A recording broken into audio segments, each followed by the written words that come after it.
So we're here on the YZ launch. Today we've been testing the YZ450F here at Motocross de Castellers, I believe. Track was absolutely awesome. Couldn't have wished for a better circuit to be testing the all new machine here by Yamaha. The saying is lighter, slimmer, faster, or should I say sharper, faster. There's going to be a lot of marketing, should I say, words that comes with this whole new bike, and it is well deserved, because after riding the bike today, I felt that they've made a breakthrough with the 450, definitely. Past history with the 450, if we go right back to their reversed engine back in 2010, wasn't great, if we're honest. And it seems that Yamaha have really listened to the market and come out with a bike that basically everybody requires, or what they've wanted, which is a slimmer bike by 50mm. It's a lighter bike by 2.3 kilos, and you can feel that out on track. Definitely feel that on track. They've also stated that it's movable like a 125, and that's the biggest plus for me on this bike.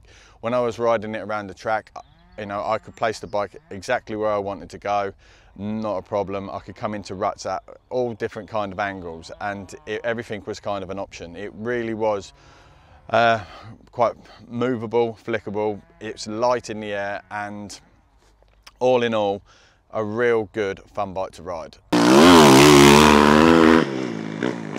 Now, as for the development, the engine is totally redesigned. One of the things that really did impress me is the counterbalance shaft.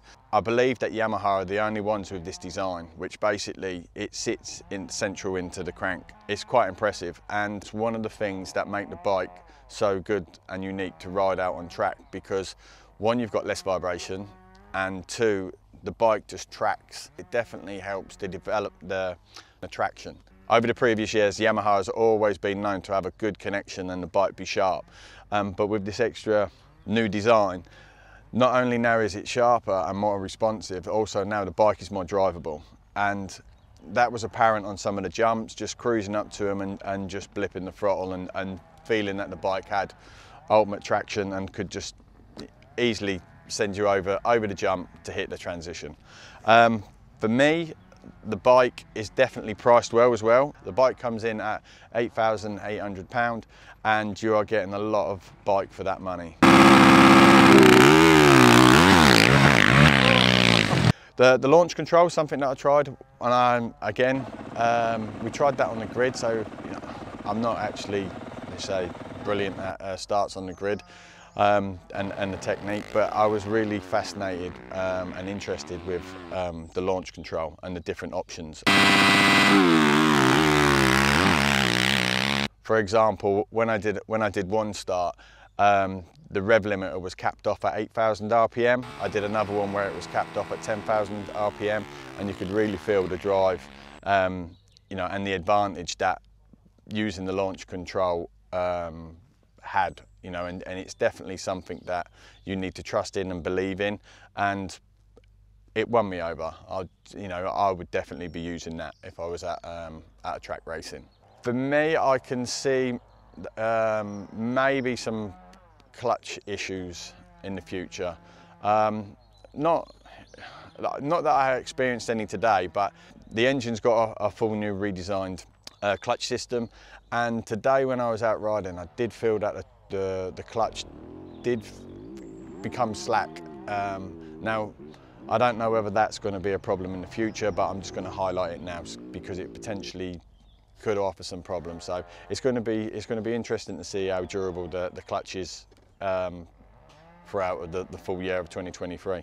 Also for me as well, I think if I had this bike, I'd probably tweak the gearing a little bit just to get that gear ratio a little bit more dialed in, just for myself really, preference. Suspension as well, you know, that comes down to rider's preference.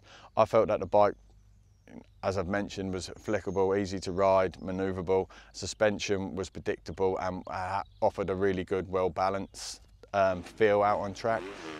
Maybe it might be a little bit on the stiff side for the average rider, but actually being able to adjust it you know, without a screwdriver and just being able to just move it with the dials up on the top of the forks. That's a massive plus. I was out on track and just tweaking with the suspension, trying to make them go, making the compression softer or harder, and I personally found just 2 clicks where the suspension is click sensitive, just 2 clicks softer actually helped the front end just track a little bit better through the turn. And again, I can't stress again, you know, with the new frame, new engine brackets, the full bike really does manoeuvre and flow through a turn and through the rut. So for me, it's definitely a win-win for the new Yamaha YZ450F, and I'm sure that if you are a die-hard Yamaha fan, you are going to be more than impressed with this bike.